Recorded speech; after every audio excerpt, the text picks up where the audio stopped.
আমরা প্রতিনিয়ত ছোট বড় অনেক ধরনের মাছ দেখে থাকি, যাদের মধ্যে কিছু পুকুরের, কিছু নদীর এবং কিছু সমুদ্রের। তবে আপনি কি জানেন পৃথিবীর সব থেকে বড় মাছ কোনটি এবং এই মাছটি কোথায় পাওয়া যায়? তাহলে চলুন জানা যাক পৃথিবীর সব থেকে বড় শার্ক মেগালোডন সম্পর্কে। এই মাছটি সাধারণত সমুদ্রের গভীর পানিতে বসবাস করে, তবে শিকারের জন্য মাঝে মধ্যে এরা সমুদ্রের পৃষ্ঠে চলে আসে। একটি নৌকার মতো বড় হাঙরের কথা ভাবাও যেন দুঃস্বপ্নের মতো, কিন্তু এমন প্রাণী বাস্তব জীবনেও ছিল, যা মেগালোডন নামে পরিচিত। একটি প্রাপ্তবয়স্ক মেগালোডন শার্ক লম্বায় ছিল প্রায় 18 মিটার এবং এদের ওজনও ছিল অনেকটাই বেশি। তার কারণ তারা সমুদ্রের ছোট বড় সব ধরনের মাছই শিকার করত।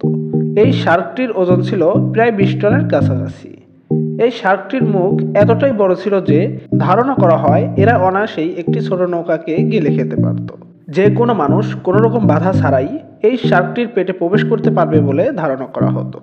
1909 সালে এক গবেষক মেগালোডন এর জীবাশ্ম নিয়ে গবেষণা করে এমন একটি তথ্য পেয়েছিল যে মেগালোডন এর চরের মধ্যে একজন প্রাপ্তবয়স্ক মানুষ অনায়াসেই বসে থাকতে পারবে। বিজ্ঞানীদের মতে মেগালোডন এর আকার এতটাই বড় ছিল যে এরা মাছ এবং অন্যান্য সামুদ্রিক প্রজাতিকে একদম শেষ করে দিতে পারত।